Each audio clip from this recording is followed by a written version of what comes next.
MSTV के सभी दर्शकों को मेरा यानी हर्षवर्धन सिंह का सादर नमस्कार। शो चल रहा है रूबरू, आपसे मुखातिब हूँ मैं। आज फिर एक शख्सियत मेरे साथ हैं। हर बार की तरह आज भी उनका इंट्रोडक्शन, क्या करते हैं, कहाँ से आते हैं, ये सब बताने की ज़िम्मेदारी मेरे ऊपर है। और हर बार की तरह मैं ऑफ द कैमरा पूछता हूँ उस दिन के जो गेस्ट होते हैं, क्या आपको मैं डेज़िग्नेशन जो है आपका तारुफ़ किस तरह से करवाऊँ? क्योंकि बहुत ज़रूरी हो जाता है, इतने लंबे वक़्त जब आप काम करते हैं तो अलग-अलग विधा में जाते हैं। एक चीज़ जो निकल के आती है वो अक्सर लोग बताते हैं कि आप इससे आज मेरा परिचय कीजिएगा, मेरा परिचय करवाइएगा।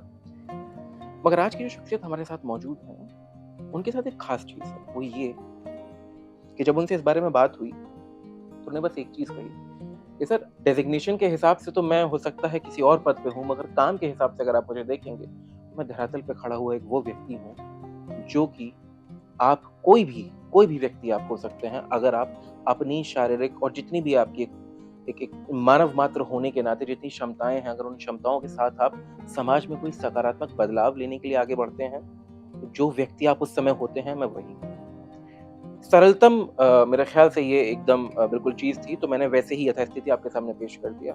ज़्यादा वक़्त नहीं लूँगा, दीपक शर्मा जी हमारे साथ मौजूद हैं। बात करने की कोशिश करेंगे और इस सरलता के पीछे का कारण, वो भी जानने की कोशिश करेंगे। बहुत-बहुत स्वागत है आपका। धन्यवाद। सर, मैंने इंट्रोडक्शन जो आपका दिया और जिस तरह से आपने सारी चीज़ें बताई, ये सरलता का भाव जो आपके अंदर आया, मैं ये समझता हूँ निजी तौर पर कि सरलता का भाव कमाया जाता है। ये या तो बचपन में जब एक नवजात कोई शिशु होता है, उसके अंदर ये भाव होता है, मगर धीमे-धीमे जैसे हम बड़े होते जाते हैं, तो ये भाव कहीं लुप्त हो जाता है, दोबारा अर्जित करना पड़ता है। तो मैं वापस जाना चाहूँगा उस जगह, जहाँ ये भाव आपके अंदर था, मतलब जीवन की शुरुआत, वहाँ से लेकर अभी तक का सफ़र जो है, अगर थोड़ा-सा उसके बारे में आप बताना चाहें? धन्यवाद हर्ष, आज आमंत्रित करने के लिए। जी। और मैं अगर शुरुआत करूं तो मैं बॉर्न एंड ब्रॉट अप एक टाउन है अलीगढ़, जी। यहाँ से करीब 100 किलोमीटर दूर, वहाँ मेरी पैदाइश है। और मेरे फादर फिजिक्स के लेक्चरर थे वहाँ अलीगढ़ मुस्लिम यूनिवर्सिटी में, एएमयू में, जी। है ना। और उसके बाद 1960 में मेरा जन्म हुआ और वहीं से मेरी स्कूलिंग हुई है। मैंने वहाँ एक सीबीएसई से हायर सेकेंडरी किया 1977 में, ओके। 1977, और जी। फिर एएमयू में इंजीनियरिंग कॉलेज में एडमिशन लिया और 1982 का मैं इलेक्ट्रिकल इंजीनियरिंग ग्रेजुएट हूँ। ओके। और मुझे बहुत फ़ख्र है कि मैं 1982 का अपने बैच का गोल्ड मेडलिस्ट हूँ। बहुत खूबसूरत। लेकिन ये जो जर्नी रही 20-22 साल की, इसमें मेरे फादर वो अब इस दुनिया में नहीं है, लेकिन वो मेरे आदर्श हैं। उनका शुभ नाम? उनका लेट डॉक्टर एम.के. शर्मा। और मेरे शुरू से ही वो एक तरीके से गाइड, मार्गदर्शक, आइडियल रहे और रहेंगे मेरे आखिरी दिन तक। सर, मैं माफ़ी चाहूँगा, मैं बीच में आपको रोक रहा हूँ, ये तरीका शायद गलत है, मगर मैं थोड़ा-सा ये जो व्यवस्था है जिसमें एम के शर्मा जी आपने कहा स्वर्गीय, तो उसकी फुल फॉर्म भी अगर आप कहें, क्योंकि एक महान व्यक्ति जिनके कामों की वजह से आज आप यहाँ बैठे हैं, हम आपसे बात कर रहे हैं, उनका कम से कम पूरा नाम जाना तो चाहिए। जी। उनका पूरा नाम लेट श्री महेंद्र कुमार शर्मा बहुत खूबसूरत। जी। है। मैं था नहीं बोलता, है बोलता हूँ, क्योंकि मेरे लिए वो हमेशा मेरे दिल जी, के जीवित हैं। करीब हैं और रहेंगे। जी। सो 1982 में इंजीनियरिंग करने के बाद सफ़र शुरू हुआ, जैसे नॉर्मल किसी भी एक नवयुवक का होता है। Engineering graduate. इंजीनियरिंग ग्रेजुएट, नौकरी। हुँ। तो नौकरी शुरू की 1982 में। जी। एनटीपीसी, राष्ट्रीय ताप विद्युत निगम, एक पब्लिक सेक्टर है, जी, जी, जी। तो उसमें नौकरी की करीब 14 साल। और उसके बाद कई जॉब्स बदले।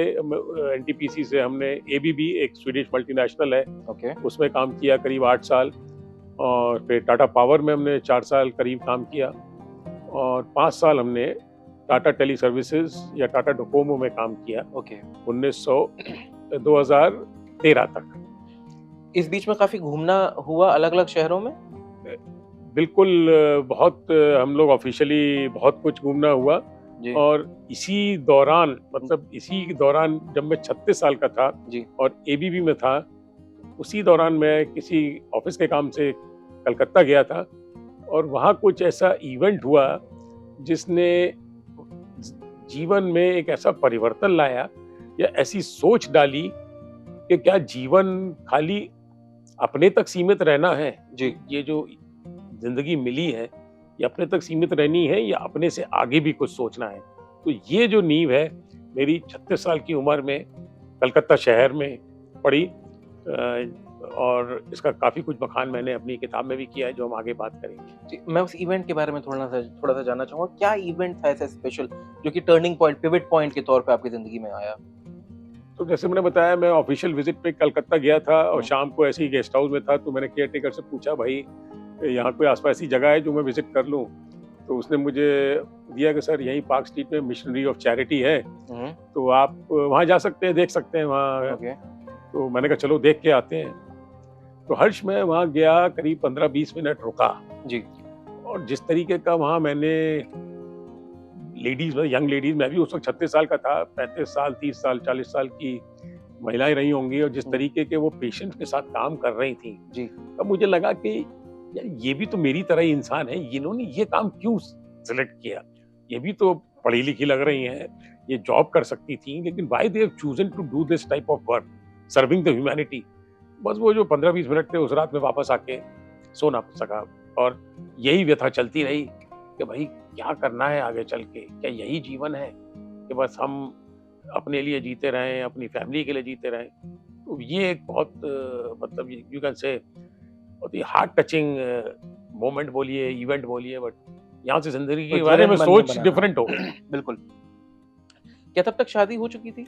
शादी हो चुकी थी, मेरा बेटा था 7 साल का, ओके। और उस वक़्त मतलब मिडल मैनेजमेंट में थे, तो ये भी सोचा कि यार छोड़ के सब इसी में लग जाएँ, लेकिन लगा कि नहीं, अगर कुछ समाज के लिए करना है तो थोड़ा शायद अगर नौकरी करके पैसा कमा लेंगे, तो आगे वो अपना जो भी हमारी सोच है, उसमें हमारे सहयोग में बिल्कुल, सहयोग बिल्कुल। रहेगा। तो इसलिए ज़िंदगी चली और आगे चलती रही, और बिल्कुल, फिर बिल्कुल, वो आगे तो परिवर्तन क्या उस से तरीके से बिल्कुल जी, मैं समझ सकता हूँ। कारण असल में पूछने के पीछे ये था कि ये जो विचार है आज के समय में मेरे ख़्याल से अब थोड़ा-सा जो आयु अगर हम बात करें आयु वर्ग थोड़ा-सा खिसक चुका है।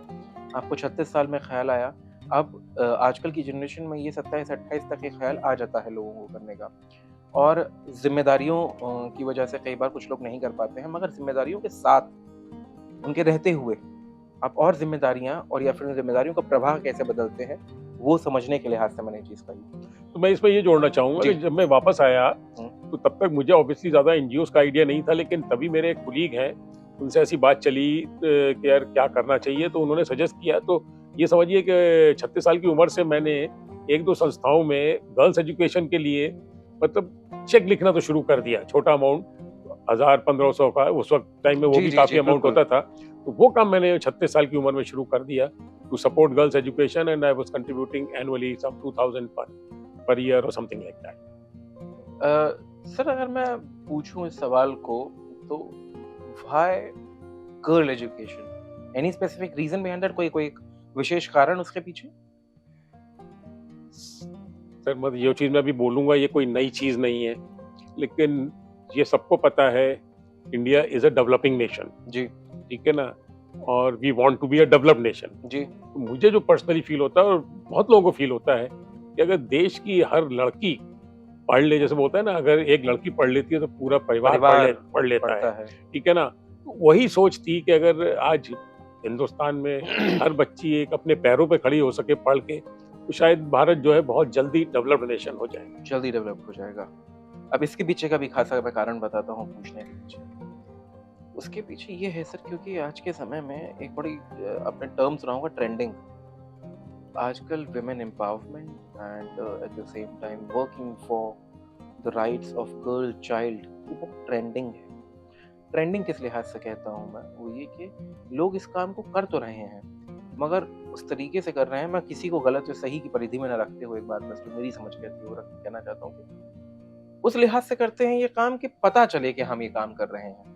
पीछे का मंतव्य क्या है, वो चीज़ समझना मेरे ख्याल से ज़्यादा ज़रूरी है क्योंकि लंबी कोई भी चीज़ तभी जाती है जब उसके पीछे का मंतव्य साफ हो। ये मेरा कारण था ये पूछने के श्योर। पीछे। सर अब मैं समझना थोड़ा-सा चाहूँगा, वैसे तो किताब की आपने बात कही है, मगर वो डोर थोड़ी बाद में जाके पकड़ेंगे।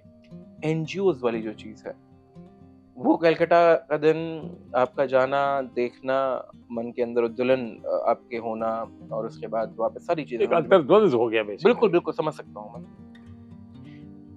एनजीओज़ की जो कहानी है, चेक लिखने के बाद से वो कहाँ से शुरू हुई जिस दिन आपको लगा कि अब मैं पूर्णतः इसमें कूद जाऊँगा, सारी पूरी तरीके से?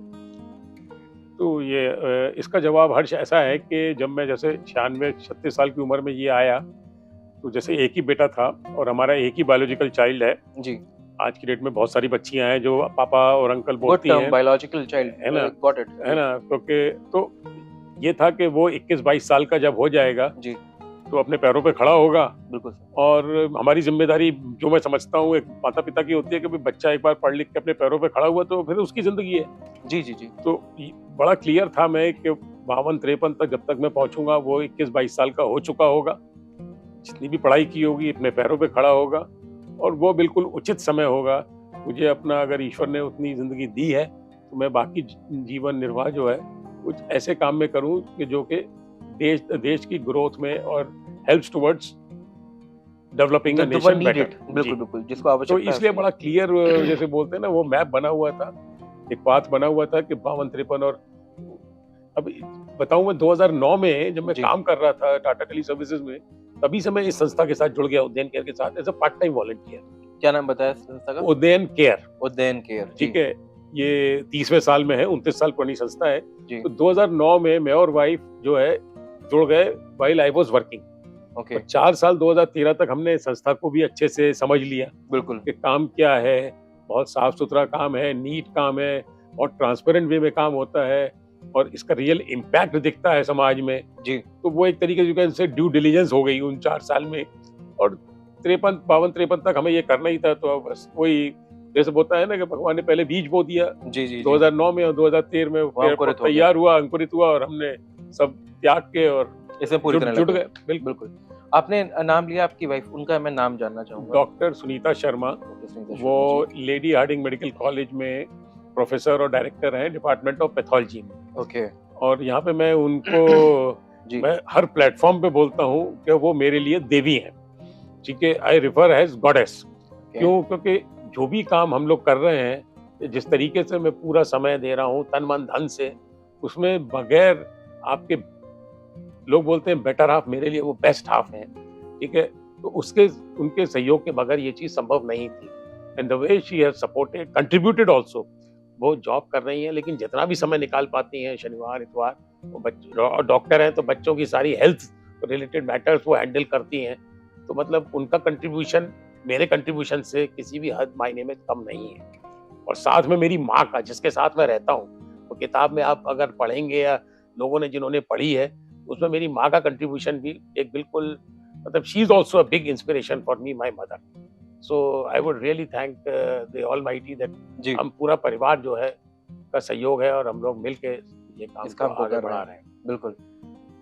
आपने जो कहा मेरे ख्याल से क्या आपको लगता है कि क्योंकि आपकी मदर और आपकी जो बेस्ट हाफ हैं, उनका क्योंकि इस पूरे आपके मिशन में अगर मैं मिशन इसको कहूँ तो मैं इट्स अ मिशन, जी, बिल्कुल। जर्नी है सर, नेवर एंडिंग। बिल्कुल, बिल्कुल, बिल्कुल, बिल्कुल, चिरकाल तक चलने वाली एक चीज़ जी, है। मतलब अपने आखिरी दिन तक चलेगी।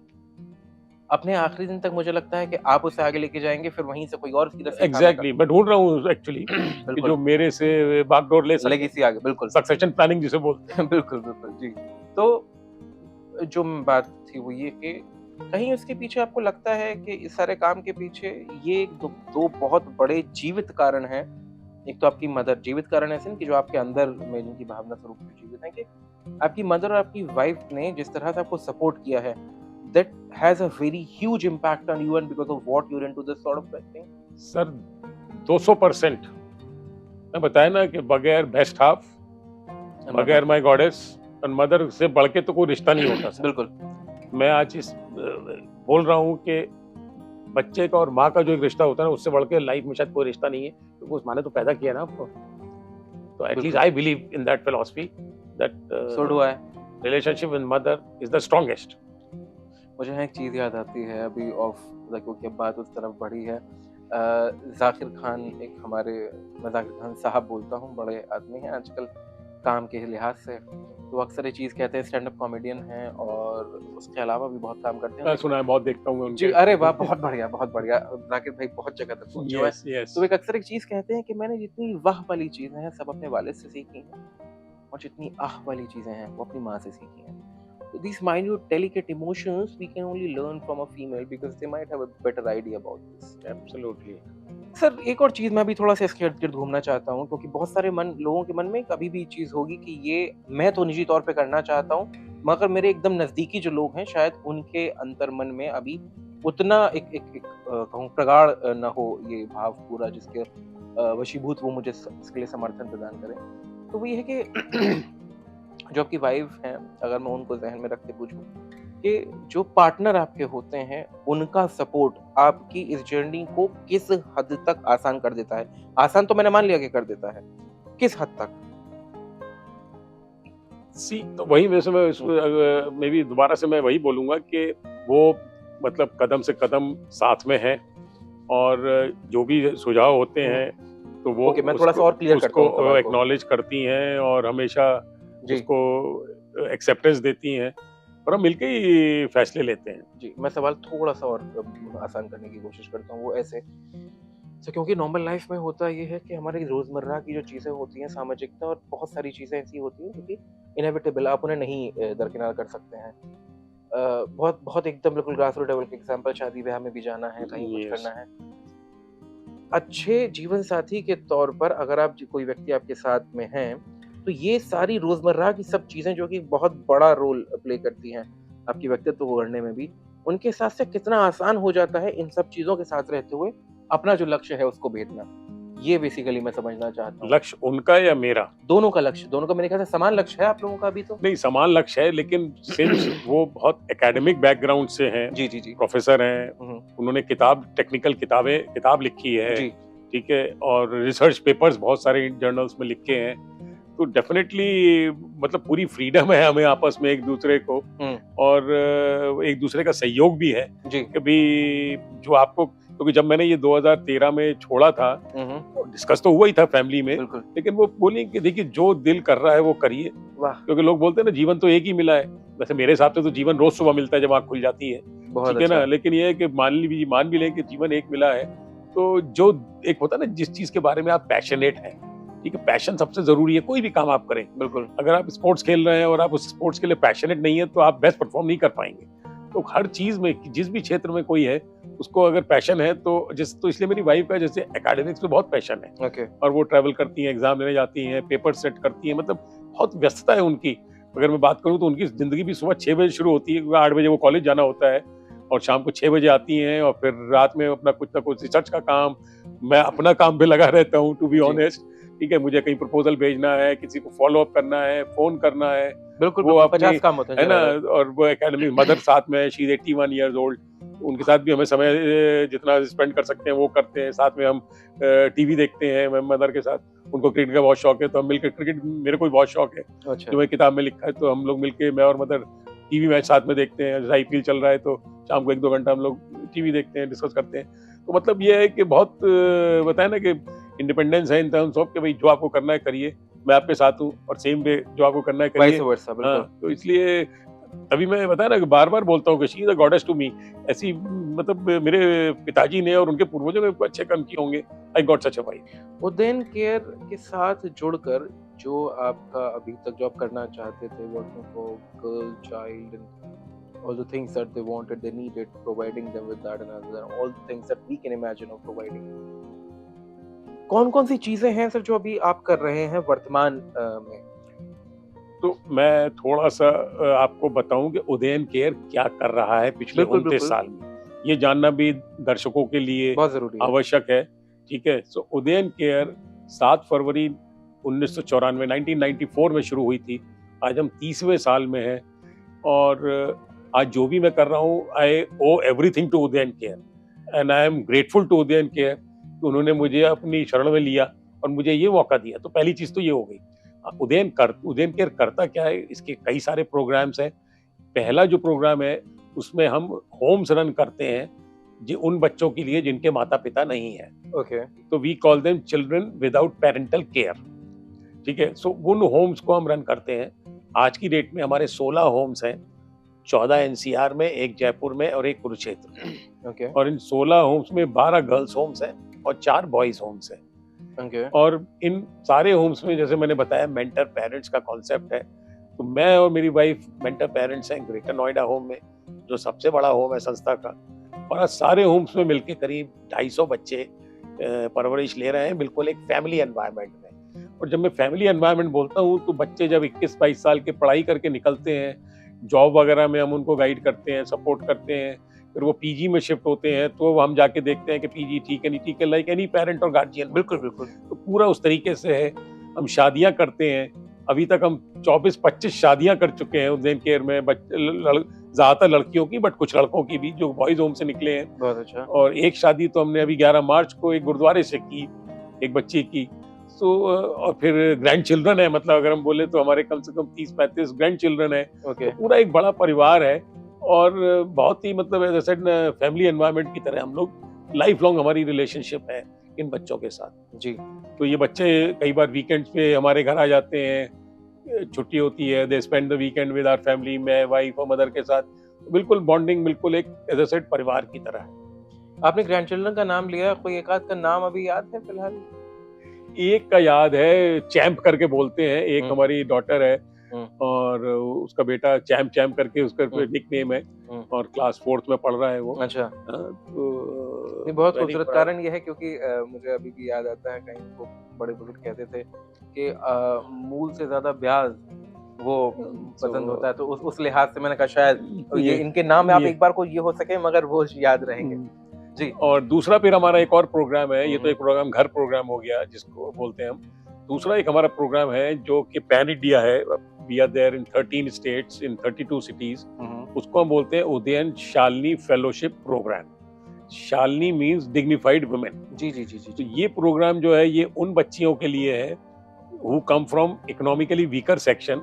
वो रहती अपने माता पिताओं के साथ है। हम उनको क्लास 11 से लेके और ग्रेजुएशन तक इस प्रोग्राम में लेते हैं और सपोर्ट करते हैं with fellowship, mentorship, workshops, corporate visits, और इनकी सबकी सोर्सिंग गवर्नमेंट स्कूल से होती है। और इसके क्राइटेरियाज हैं कि इनकी 10th में 60% होना चाहिए, इनकी फैमिली इनकम मंथली जो है 18,000 से कम होनी चाहिए। और तो ये 2-3 चीजें जो अगर फुलफिल होती हैं तो बच्ची फॉर्म भरती है, टेस्ट, इंटरव्यू, वो पूरा मतलब प्रोसेस है। और उसके बाद हर चैप्टर में, जैसे हमारे 32 चैप्टर हैं, चेन्नई एक चैप्टर हो गया या बैंगलोर चैप्टर हो गया, तो इस तरीके से हर चैप्टर में हम 40 से 50 बच्चियां हर साल लेते हैं क्लास 11th में। और वो 5-6 साल हमारी जर्नी रहती है और करीब अब तक हम लोग 13,000 गर्ल्स को पैन इंडिया डायरेक्टली इम्पैक्ट कर चुके हैं थ्रू दिस प्रोग्राम। और hundreds of success stories, मतलब you name any corporate you will find a Shalini working there. 2002 में ये प्रोग्राम शुरू हुआ था, तो 20 साल हमारे खत्म हो रहे हैं। और अभी जून में पुणे में हम एक हर 2 साल में एक इवेंट करते हैं इस प्रोग्राम का। तो पुणे में हम 22 से 24 जून को हम एक इवेंट ऑर्गेनाइज कर रहे हैं for this, we call it celebrating change. Wow, this is very good. ये जो आपने बताया क्राइटेरिया, तो what if there is a person or there is a girl out there who don't fulfill this particular thing? For example, जैसे अगर मैं कहूँ कि उनकी पूरे परिवार की जो मासिक आय है वो 18,000 से कम वाली चीज है जी, मगर एक बहुत बड़ा सेक्शन ऐसा भी है जहाँ पर घर के जो बड़े हैं वो अपनी निजी किन्हीं आदतों की वजह से शायद आय उतनी हो मगर शायद उसे इन्वेस्ट बच्चों पे ना करते हो। तो उस परिस्थिति में भी क्या हम आगे बढ़ के उनकी मदद करने की कोशिश करते हैं? क्या इसके लिए कोई चैनल है? तो हर्ष ऐसा है ना कि अब ये प्रोग्राम 32 सिटीज में चल रहा है। जी जी जी। और यू कैन से जैसे होता है SOP, स्टैंडिंग ऑपरेटिंग प्रोसीजर्स बने हुए हैं। तो क्राइटेरियाज को बहुत ज्यादा डेविएट करेंगे तो फिर वो एक्सेप्शंस बहुत हो जाते हैं। जी बिल्कुल। ठीक है ना। तो ये क्राइटेरियाज में अभी तक ऐसा कोई चैलेंज आया नहीं है। और जब हम सैलरी और इनकम की बात करते हैं तो हम प्रॉपर एफिडेविट लेते हैं और फिर हम विजिट भी करते हैं बच्चों के। तो कई बार क्या होता है, बच्चे गलत इन्फॉर्मेशन दे देते हैं तो हम उन बच्चों को रिजेक्ट भी करते हैं। ओके। यस, ये जरूरतमंद के पास जाना चाहिए। Bill exactly. तो फिजिकली जब से हमने आज 50 बच्चे सेलेक्ट किए तो हम 50 बच्चों की होम विजिट करते हैं। ओके। और देखते हैं कि उनका रहन सहन कैसा है। और रहन सहन से यू कैन इजीली इमेजिन कि वो 18,000 से नीचे है या ये 50,000 वाले हैं। तो हम उस तरीके से एलिमिनेट भी करते हैं बच्चों को, भले ही चाहे उसके 90% आए हो 10th में, लेकिन अगर इकोनॉमिक कंडीशन क्राइटेरिया मीट नहीं हो रहा तो obviously as you rightly said किसी नीडी को जाना चाहिए। बिल्कुल, जरूरतमंद तो वी ड्रॉप दैट बिकॉज उसको तो माँ बाप पढ़ा सकते हैं। जी। हाँ, वो अब उनके मन के ऊपर है कि वो पढ़ाना चाहें या ना जी, चाहें। जी, जी। वो मतलब कोई मजबूरी वश राइट, नहीं है। राइट। अच्छा मतलब इस फाइनेंशियल कंडीशन की वजह से कोई बच्ची वंचित ना रह जाए, ये हमारा बिल्कुल बेसिकली ध्येय ये है, लक्ष्य है। बिल्कुल। इसमें रजिस्टर करने का क्या तरीका है सर? अगर कोई रजिस्टर करना चाहता है, इज़ देयर तो any way to do that? तो आई विल टेल यू, जैसे मेरा ग्रेटर नोएडा का चैप्टर है जहाँ मैं को-कन्वीनर हूँ, we have a convener, committee है 6-7 लोगों की जो वॉलंटियर्स हैं। तो हम लोगों ने ग्रेटर नोएडा ज्योग्राफी में जितने भी गवर्नमेंट स्कूल्स हैं, हुँ, हुँ, हुँ। वहाँ पे हम लोग जाते हैं। वी हैव अ स्टाफ जो जाता है, वो वहाँ पूरे फॉर्म्स वगैरह डिस्ट्रीब्यूट करता है। ये क्राइटेरिया समझाता है कि भाई जिसके 10th में 60% से ऊपर हैं, only those girls are eligible to fill this form, और इकोनॉमिक क्राइटेरिया तो है ही है। तो वो सब फॉर्म फिल करते हैं। उसके बाद बाकायदा as I said written test होता है। क्योंकि लास्ट ईयर की बात करूं 2022 में तो 470 बच्चियों ने ग्रेटर नोएडा में एग्जाम दिया था ओके, गवर्नमेंट स्कूल से, और फाइनली हमने उसमें 60 बच्चियां सेलेक्ट की थ्रू रिटन टेस्ट, फिर इंटरव्यू। इंटरव्यू हम माता पिता के साथ करते हैं, उनसे ओके। एक तरीके का कमिटमेंट लेते हैं कि भैया 12वीं के बाद अब शादी नहीं कर दोगे, हाँ, कभी बच्ची को मौका दोगे पढ़ने का। बिल्कुल, तो बिल्कुल। वो सब चीजें इंटरव्यू में होती हैं। फिर as I said home visit करते हैं। तो it's almost 1 month long drawn process, और फिर हम बच्चियों को सेलेक्ट करते हैं। Okay, so there is no such way with which one can actually apply for it. No, no, This no. is all It's saying all sourcing from the government schools, okay, and all through sourcing this process. through this process. Okay. तो अगर कोई government school से भी करना चाहे तो उसका कोई स्कोप है नहीं, आप ही जाके गवर्नमेंट स्कूल्स में अप्रोच हम करते सारे जितने भी उस ज्योग्राफी के गवर्नमेंट स्कूल हैं, नोएडा में हमारा चैप्टर है, हैं। जी, तो नोएडा के चारों तरफ जितने भी गवर्नमेंट स्कूल हैं हम लोग जाते हैं, okay, very good. With in a radius of about से 10-12 किलोमीटर्स। बिल्कुल, बिल्कुल, बिल्कुल, बिल्कुल। नहीं, ये बहुत मेरे ख्याल से एक सही चीज़ भी है इस लिहाज से क्योंकि ज़्यादा बड़ा एरिया लेने से बेहतर ये है कि कम एरिया में ज़्यादा इफेक्टिवली काम नहीं, किया जाए। उसका एक और रीजन भी है ना कि अगर हम 25 किलोमीटर का, हमारी वर्कशॉप्स वगैरह होती हैं रेगुलर, जी, ठीक है ना, तो महीने में कम से कम 2 वर्कशॉप्स, पूरे मॉड्यूल्स बने हुए हैं। तो अगर कोई 25 किलोमीटर की दूर की बच्ची आ गई, पता पड़ा वो वर्कशॉप नहीं अटेंड कर रही, खाली स्कॉलरशिप लेके चली गई, जी, तो मतलब हमारा मकसद ये है कि ओवरऑल पर्सनैलिटी ग्रूम बच्चे को करना है, खाली उसको फेलोशिप नहीं देनी है। वो तो बिल्कुल, एक बिल्कुल। छोटा सा हिस्सा है, बाकी चीजें तो हमारी just a part mentoring, of it, बिल्कुल। वर्कशॉप्स और बहुत सारी चीजें हैं जो हम करते हैं। बिल्कुल। एक हमारा और प्रोग्राम है जिसको हम बोलते हैं जी। IT and skilling centres, IT information technology and skilling centres. Okay, वो आईटी एंड स्किलिंग सेंटर्स। हाँ, जी, तो जी, वो जी। भी हमारे दिल्ली में 17 हैं, जी, एक बड़ौदा में और एक हैदराबाद में हमने शुरू किया लास्ट ईयर, और वहाँ पे भी हम करीब 25,000 बच्चों को, यूथ को कम्युनिटी से ट्रेन कर चुके हैं। Lot of job specific courses run करते हैं like graphic designing, tally and others. NSDC के साथ हमारा टाई अप है, ओके, तो को ब्रांडिंग National एनएसडीसी के Development, साथ है। और 70% हमारे को प्लेसमेंट कराना होता है, we have a placement cell. तो वो सारी चीज, बिकॉज ये एनएसडीसी की रिक्वायरमेंट है जी, जी, कि जी। आप हमारे साथ हैं तो आपका जो है pass out 70% should be the minimum placement. तो वो सारे हम लोग टारगेट्स अचीव करते हैं। तो ये प्रोग्राम भी हमारा 2004 से चल रहा है और बहुत ओके। इफेक्टिव है। और जी, जी, 19 सेंटर्स आते हैं। 19 centers are actually there. So you are actually giving the wings to all the girls and all the people those who need it to Right. fly. अब मैंने क्यों बोला ये, वो इसके पीछे कारण है आपकी किताब। ये तो सारी वो चीज़ें थी जो आपने मेरे सामने से बताई। मगर हर गुजरते दिन के साथ कुछ ना कुछ हम जीते हैं, सीखते हैं, और वो मेरे ख्याल से उसका सार आपने अपनी किताब में। तो मैं आपकी किताब के बारे में थोड़ा सा जानना चाहूँगा। विंग्स टू फ्लाई जो कि सामने हमारे रखी है, इसकी मुझे कहानी बताइए। सो किताब का थोड़ा सा अगर मैं जाऊं ब्रीफ में, तो जी, मैं जैसे 2009 से 2013 तक पार्ट टाइम वॉलंटियर, फिर 2013 से तो फुल टाइम हो गया मैं संस्था के साथ। और ये कीप रिपीटिंग, ये मैं बहुत आभारी हूँ उदयन केयर का, जिन्होंने मुझे ये मौका दिया और मैं कुछ सहयोग कर पा रहा हूँ। तो मेरे कई फ्रेंड्स थे जो मुझे देखते थे तो कहते थे भाई अब तुम जब इतना कर रहे हो तो कहीं कुछ कोशिश करो कि इसको किसी किताब की फॉर्म में तब्दील कर दो। जी, तो मैं क्योंकि इंजीनियरिंग बैकग्राउंड ना हूँ तो लिखने की इतनी आदत नहीं होती इंजीनियरिंग वालों को, तो वो जी। तो भाई ये फॉर्मूले किए, न्यूमेरिकल किए और आगे बढ़ो। तो we I was not with a literature background. तो कुछ दोस्त थे जो पुश करते रहे, और अब पता नहीं फॉर्चुनेटली या अनफॉर्चुनेटली ये पेंडेमिक आ गया, राइट। तो 2020 में अगस्त में, क्योंकि फिजिकल मूवमेंट थोड़ा लिमिटेड हो गया था, बिल्कुल, है बिल्कुल। ना, सभी का हो गया था। तो हम लोग ऑल्दो बच्चों के घर जाते थे, लेकिन फिर भी थोड़े समय, कम समय के जाते थे, वीडियो पे ज्यादा रहते थे और सब ठीक चल रहा है, बातचीत करना। तो कुछ समय मिला तो भाई अगस्त 2020 में कलम उठा ली, ओके, और मैं डायरी एक्चुअली बहुत शुरू से लिखता रहा था, तो काफी कुछ उस डायरी ने मदद किया। फिर रिकॉल की मेमोरीज, और धीरे धीरे लिखता रहा। कुछ अपने मेरे सीनियर्स अपने और कुछ दोस्त के थ्रू मैंने फिर लिखा, फिर एडिटिंग कराई उन लोगों से, जी। और फाइनली 2022 जनवरी में किताब तैयार हुई। और जिस दिन मैंने कलम उठाई थी उस दिन मैंने डिसाइड कर लिया था कि जिस साल में भी मैं बुक को लॉन्च करूंगा, मैं अपनी लेट फादर की बर्थडे पर लॉन्च करूंगा। दैट वाज माय मतलब थॉट वेरी क्लियर। तो 29 जुलाई 2022 जो मेरे लेट फादर जी का जन्मदिन होता है, उस दिन मैंने किताब को विंग्स टू फ्लाई को लॉन्च किया। और किताब मेरी बेसिकली इनिशियल ईयर्स की कुछ स्टोरी कवर करती है, और कैसे मैं अपने फादर से प्रेरित हुआ। अगर फादर का एक किस्सा बताऊं फादर जी का, कि मतलब जो एक सोच जो मतलब इस तरीके की उन्होंने डाली, वो फिजिक्स के प्रोफेसर थे। 70s में मैंने अपने फादर को देखा कि यूनिवर्सिटी में पढ़ाते थे और उनके पास कोचिंग सेंटर्स के बहुत ऑफर आते थे कि सर आप शाम को खाली होते हैं, आइए पढ़ाइए बच्चों को। जी।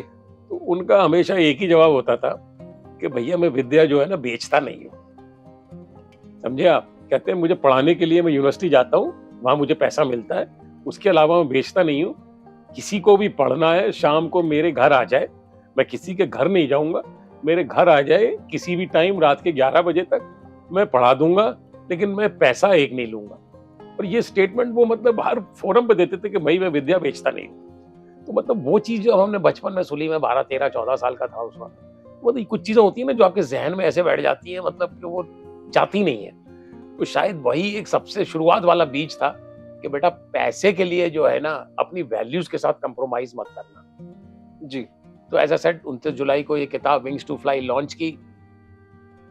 और मैं तो बस again as I keep telling कि उदयन केयर का आभारी हूँ, क्योंकि किताब भी उदयन केयर की वजह से लिखी गई। ठीक है ना, अगर उदयन केयर नहीं होता मेरी जिंदगी में तो ये किताब भी नहीं होती। लेकिन इस किताब is a total true story about as I said my initial years, my guide, something about my father, and last 13-14 साल में जो कुछ हमने किया, मेरी अपनी बहुत सारी लर्निंग्स हुई इस पीरियड में, बहुत एक्सपीरियंसेस हुए, मिक्स्ड एक्सपीरियंसेस, बहुत सारी सक्सेस स्टोरीज हुई जिनका कि मुझे आज लगता है I feel proud about it. वही सब इस किताब में मैंने एक शेप दे दिया है जी। और आज जिस वक्त आप हर्ष इस वक्त हम आप इंटरेक्ट कर रहे हैं, तो एज थैंक्स टू ऑलमाइटी करीब 2600 कॉपीज इस किताब की तो लोगों के हाथों में पहुंच चुकी है। तो ये भी है मेरे लिए, और किताब पे जैसे मैंने पीछे प्रिंट भी कराया है कि जो भी सेल प्रोसीड आएगी वो संस्था को जाएगी। तो 2600 कॉपीज की करीब 1.5 लाख की जो सेल प्रोसीड आई है वो ऑलरेडी मैं संस्था को कंट्रीब्यूशन दे चुका हूँ, डोनेट कर चुका हूँ, क्योंकि मुझे एज अ सेड अपने लिए कुछ नहीं चाहिए। I have zero aspirations and whatever I earn और I get is for the organisation. हाँ, मैं एक चीज और जोड़ना चाहूंगा इसके बारे में। आज जो भी कुछ हूँ, उदयन केयर को तो मैं बार बार नाम लेता ही हूँ, लेकिन मेरे सैकड़ों दोस्त, रिश्तेदार, कॉर्पोरेट फ्रेंड्स, क्योंकि मैं कॉर्पोरेट में काम किया, उनका भी बहुत बड़ा कंट्रीब्यूशन है in terms of supporting in different forms and majorly for funding. तो ये एज आई सेड मेरे लिए बहुत प्राइड और प्रिविलेज की बात है। मैं सबका नाम लूंगा तो बहुत समय लग जाएगा, लेकिन ये है कि I really thank from the core of my heart all my friends, as I said, ex-colleagues, corporates where I worked or where these friends have moved, my relatives who have contributed enormously to the cause of this organization. So grateful to them. बहुत अच्छा। This is the book. जी जी जी। ठीक है ना, this is the book Wings to Fly, Nurturing dreams to come true. So मेरी सबसे मतलब निवेदन यही है कि और कुछ नहीं तो इस किताब को इसीलिए खरीद लें कि इस पे जो 250 रुपया आएगा वो संस्था में जाएगा, बच्चों की पढ़ाई के लिए जाएगा, गर्ल्स एजुकेशन पे जाएगा। तो ये एक आपका एक कंट्रीब्यूशन हो जाएगा सोसाइटी के लिए। और आई एम श्योर हो सकता है पढ़ के आपको थोड़ा बहुत, जैसा कि लोगों ने अमेजोन पे लिखा है कि बुक बड़ी इंस्पिरेशनल है, 60-70 कमेंट है अमेजोन पे, इंस्पिरेशनल है, तो हो सकता है कहीं इंस्पिरेशन आपको भी आ जाए। क्योंकि मैं तो अपना सक्सेसर ढूंढ रहा हूँ, और वो कहाँ मिलेगा, कब मिलेगा, कैसे मिलेगा, जी I don't know, but I am trying all my best to create a successor for me. जी, और ये मैं इसके ऊपर जो देख पा रहा हूँ ये सारी फोटोग्राफ्स आप ही की मेरी बच्चियां हैं। बहुत खूबसूरत, बहुत इनके चेहरों की हंसी भी बता रही है कि शायद और वो इसके फोटो के पीछे भी जो भी आप पीछे आगे देख रहे हैं, जी इसमें मैं एक्नॉलेज करना चाहूँगा अपने मित्र गौरव बजाज को, जी जो कि एक बहुत प्रोफेशनल फोटोग्राफर फोटोग्राफर है। 40-50 साल से उनका फैमिली बिजनेस है, ओके तो उन्होंने ये क्रिएट किया द कवर ऑफ इट और कवर ऑफ इट, और बहुत कुछ उनका सहयोग है और वो हमेशा प्रो बोनो सपोर्ट करते हैं, और बहुत खूबसूरत उनका बहुत एक मेजर कंट्रीब्यूशन है। this is the thing I was actually talking about this whole picture sir किताब अब क्योंकि मेरे हाथ में है तो थोड़ा सा साहित्यिक प्रश्न, मगर क्योंकि इंजीनियर भी हैं तो अलग रखूंगा उसको, मगर एक आपके जीवन की कोई ऐसी चीज, कोई ऐसी घटना जो शुरुआत में तो लगा कि शायद आपको तोड़ देगी से मतलब it's not going to help you with the mission that you are looking forward to achieve and all, but at the end of it it turned out to be the best material for you which helped you out. कोई एक ऐसी चीज जो कि शायद शुरुआत में दिखी कि खराब सब करने वाला है, मगर अंत तक आते आते उसने आपको इतना प्रेरणा दिया कि आप आगे बढ़ सब चीजों के साथ बढ़ गए। कोई भी ऐसी चीज अगर हाँ, याद आ तो रही मैं बिल्कुल शायद मैं किताब में भी कहीं लिखा है, लेकिन फिर भी मैं बताना चाहूँगा कि जब 2013 में 4 या 5 सितंबर को पहली बार मैं ये ग्रेटर नोएडा होम में, बच्चों के होम में गया, गर्ल्स होम में।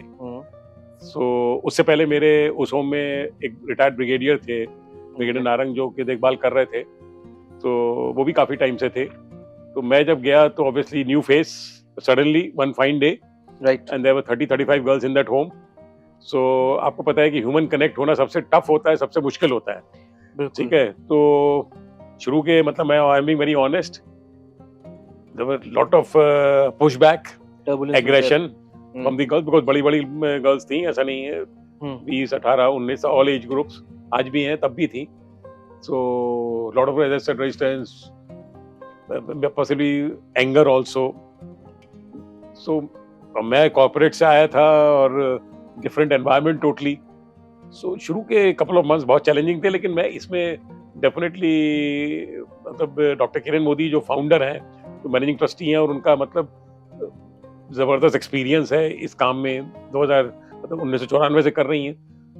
मैं उनसे बराबर टच में रहा, मतलब टच में बात करता था, और ऑलमोस्ट एवरी डे कुछ ना कुछ एपिसोड हो जाता था जिससे मुझे लगता था यार ये मैंने फैसला सही लिया क्या है, क्या मैंने इसी दिन के लिए ये फैसला लिया। लेकिन उनसे मैं बराबर बात करता रहा, और मैं मतलब बहुत मतलब as I said she is my idol, मैं उनको दीदी बोलता हूँ, बड़ी दीदी। मेरी 2 सिस्टर हैं, मतलब एक बड़ी दीदी है और एक मेरी छोटी सिस्टर है। तो मैंने बस उनसे बराबर बात करता रहा, और वो समझाती रही, गाइड करती रही अपने तजुर्बे से, और I think after 6 months things stabilised. जैसे वो होता है ना, time is the best healer जैसे बोलते हैं, और समय के साथ चीजें काफी ठीक हुई, अच्छी हुई, क्योंकि एक दूसरे को, बच्चों को समझना भी बहुत जरूरी है। मुझे बच्चों को समझना है, सबसे ज्यादा बच्चों को मुझे समझना है कि मैं कौन हूँ, क्या हूँ। और जब बच्चों को लगा कि मैं दिन में 8-8, 9-9 घंटे उनके बीच में समय लगा रहा हूँ, तो आई थिंक वो both ways it worked. Children slowly, girls started accepting मी।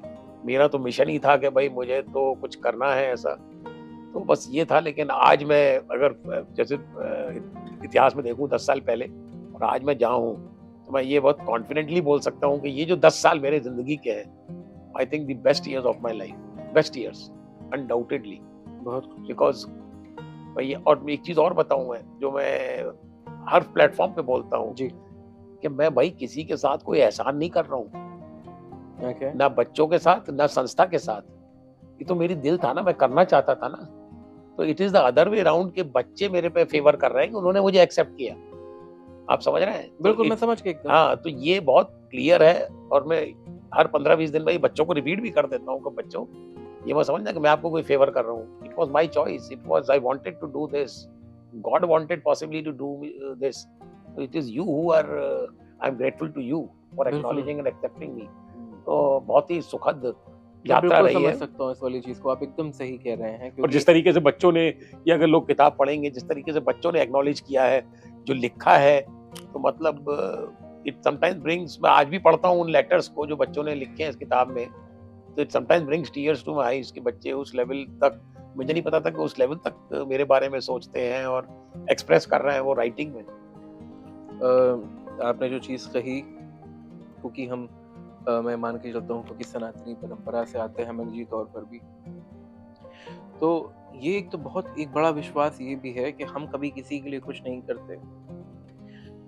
जो कार्य निहित है हमारे लिए, वो the almighty up there makes us believe that we are doing.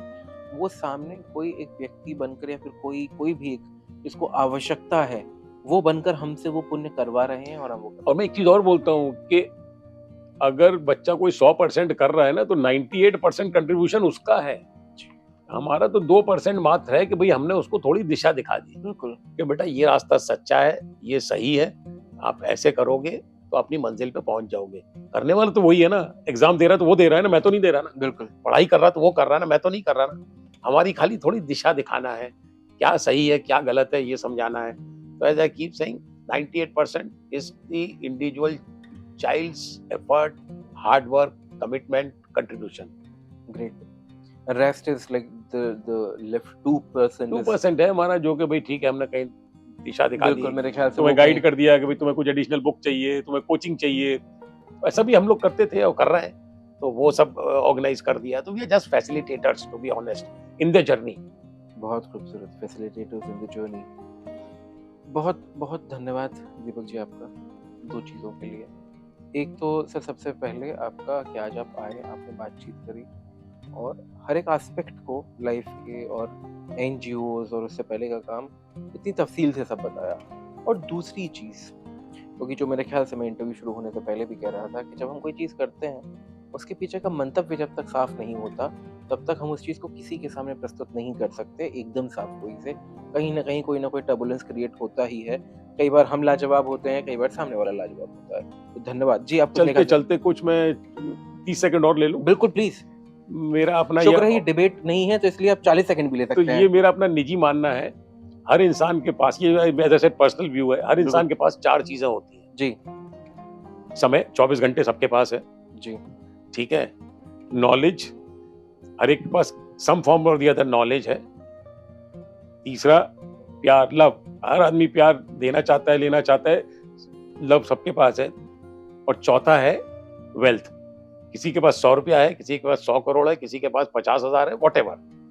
तो मेरा मानना यह है कि अगर समाज में जिसको भी समर्थ इस तरीके का सामर्थ्य दिया है और इन 4 चीजों को किसी भी बेस्ट वे में कंट्रीब्यूट कर सकता है, तो आई थिंक उससे बढ़ के सोसाइटी के लिए मेरे हिसाब से कंट्रीब्यूशन नहीं हो सकता। These were the last words I wanted to share. बहुत बहुत और बढ़िया। किताब को भी मैंने 3 हिस्सों में बांटा है। फर्स्ट फेज लर्निंग फेज, जब हम स्कूल कॉलेज में होते हैं। जी, दूसरा फेज अर्निंग फेज, जब हम नौकरी बिजनेस व्हाटएवर। जी। और तीसरा फेज होता है रिटर्निंग फेज। वापस दिस इज द करना वे है आई समाज हैव को। Divided the book into 3 phases and now I am in the third phase of my life, returning phase. returning phase. बहुत बहुत अच्छा। I think we are also in the returning phase of this interview because each and everything that I asked you answered it. So it's now my turn to return that whole feeling that I had while listening to you. Thank you so much, sir. बहुत बहुत शुक्रिया thank आपका। You हर्ष, आपको यहाँ आमंत्रित करने के लिए and I M obliged. Thank you. बहुत बहुत शुक्रिया सर।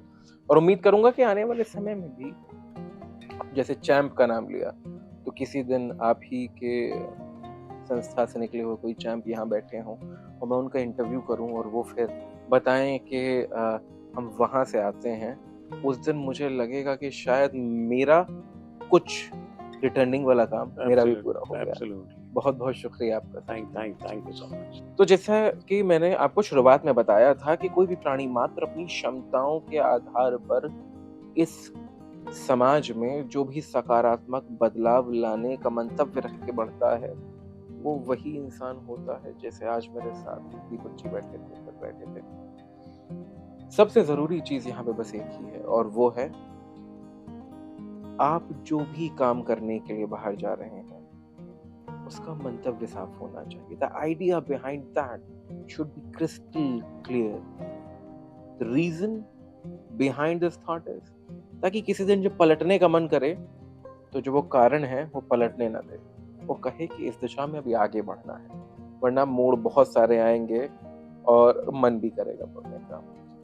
तो जिस प्रकार मैंने ये मंतव्य अपने मन में बिठा कर और मैं आगे बढ़ रहा हूँ लोगों को इंटरव्यू करने का, ताकि आप लोग देख सकें, कुछ समझ सकें। अब उसमें बहुत सारे मोड़ आते हैं जब वीडियोज़ पे व्यूज़ नहीं आते, कुछ कमेंट्स उस तरीके के आते हैं जो कि आप सभ्य समाज में नहीं पढ़ना चाहते हैं। तो कई बार लगता है वापस मुड़ जाऊँ, मगर फिर याद आता है कि क्यों शुरू किया था। बस वही मंतव्य आप अपने अंदर भी जगा के रखिए। और क्लोज़िंग जैसा हर बार करता हूँ, खुद से और अपने आस-पास सब लोगों से प्यार कीजिए। बस सफाई रखिए, अपनी बैंडिंग भी ज़रूरी है, तो देखते रहिए एमएस टीवी, हर पल आपके साथ।